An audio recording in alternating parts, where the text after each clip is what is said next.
So Steve and I are wrestling around with the 2011 Ford Ranger here in the background. We're putting the shift cable in it, and it's wrestling us a little bit. So we're gonna tell you what we're up against. All right, Steve, what's your misery? Misery. Right there. All right, so we're lining up the cables now, and this clip is misery. So let me get these so that that's right. Then this clip lines up with this. So this clip, we'll show you when we get underneath there, it goes into a metal bracket that slides in here.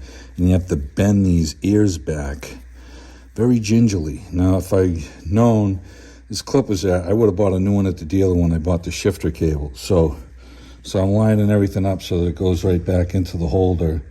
And this is probably not a big deal that this has to be lined up, but I'm lining it up.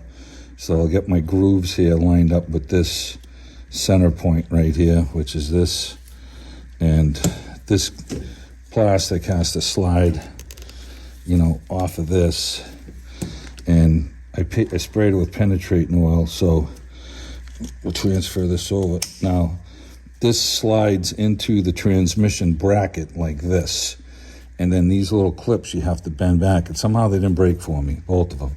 So I'm going to slide that in, and then this, you have to pry off from the transmission. The little pin coming out of the lever goes into here. And we're going to clean that up, put a little grease on it or oil on it.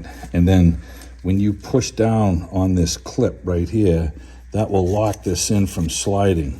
So we're going to put the vehicle in park, or neutral is probably the safe one, and then make sure it starts. And then we're going to pop this on and make sure that once this is in neutral and our cable, the shifter cable, is locked in place over here, we'll know that we're in neutral. We'll lock this thing in place, and then we'll go to park and make sure that it starts in park and in neutral, and it goes into drive settings. Now, this comes through the floor here. It was kind of really tough to shoot, so this just has a little plug that goes into the floor. I was able to pry it out from in between the fender.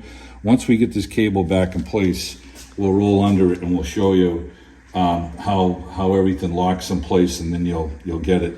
And then this clip right here we had to bend this clip back right here, the shark fin, bend this thing back. I wanted to snap it off. It was such a pain, and then this slides up and out. So we're gonna slide this back in place. We'll feed this through the floor. We'll get this locked in place, get this back on the shifter tube, and then we're going to go underneath them. We'll get this plugged in and the rest of our transmission stuff. Once we get it laid out, you'll see how it goes. It's just a really difficult area to video.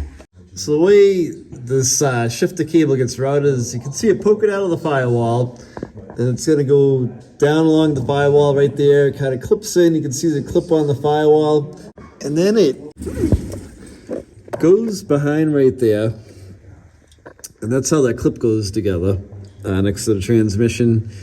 And then right here, that white clip we were talking about on the bench, that's how it goes together on the transmission stud. And it was a little bit of a pain getting it through the firewall, getting the boot in, and then getting it lined up behind the dash was a little bit of a pain too. It's a certain way that little block goes into the bracket up behind the dash, behind the instrument cluster. But just be mindful of how you take it apart and which way the little thing's facing.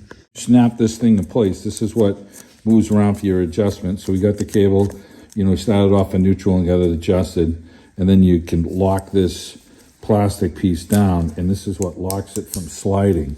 So now this won't move anymore. So you made your adjustment, and we went by our original adjustment just to get us in a starting point. We were close to the edge over here, a little closer than we have it right now. Then the other little block at the end of this that goes behind the speedometer cluster into the bracket, we were fighting with that, is discussing it under the truck. And that's what we showed you earlier, was this piece right here. And if you were going to do this again, you have to buy a cable. I would get one of those white clips that I just showed you. In case it breaks. It looked yellow under there, But we sanded that bracket so that we could slide this thing on nice. You could put a little grease on it if you wanted.